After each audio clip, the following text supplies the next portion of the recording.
ഏത് സംഖ്യയുടെ 1% 0.5? ഏത് സംഖ്യയുടെ 1% 0.5? സംഖ്യ അറിയില്ല. അപ്പോൾ ഈ സംഖ്യയ്ക്ക് പകരം നമുക്ക് എക്സ് എടുക്കുക.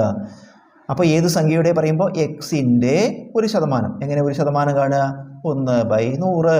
1% കാണാൻ 1/100. അപ്പോൾ സംഖ്യയുടെ 1%, എക്സ് ഇൻറ്റു 1/100. അത് നമുക്ക് തന്നിട്ടുണ്ട്. എത്രയാണ് 1%? 0.5.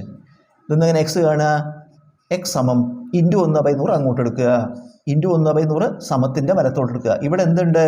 0.5 ഇൻറ്റു 1/100 അങ്ങോട്ട് എടുക്കുമ്പോൾ ഇൻറ്റു എന്നിട്ട് റെസിപ്രോക്കൽ ഇടുക. അംശോച്ഛേദവും പരസ്പരം മാറ്റിയിടുക, വ്യുക്രം ഇടുക. 100/1. 1 കൊണ്ട് ഹരിക്കുമ്പോൾ മാറ്റമൊന്നുമില്ല. 1 കൊണ്ട് ഹരിക്കുമ്പോൾ മാറ്റം വരില്ല. അപ്പോൾ ഗുണിക്കുക മാത്രം ചെയ്താൽ മതി. 0.5നെ 100 കൊണ്ട് ഗുണിക്കണം.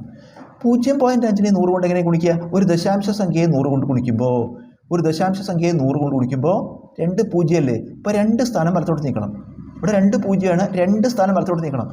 ദശാംശം ഇവിടെയാണ്. ഒരു സ്ഥാനം കൂടി നീക്കുമ്പോൾ 5 എന്നായി. ഇനി ഒരു സ്ഥാനം കൂടി നീക്കണം. അതിനിവിടെ സംഖ്യ ഇല്ല. അപ്പോൾ നമുക്കൊരു 0 ഇട്ടാൽ മതി. അപ്പോൾ എന്ത് വരും? ഉത്തരം 50. സംഖ്യാസമം 50.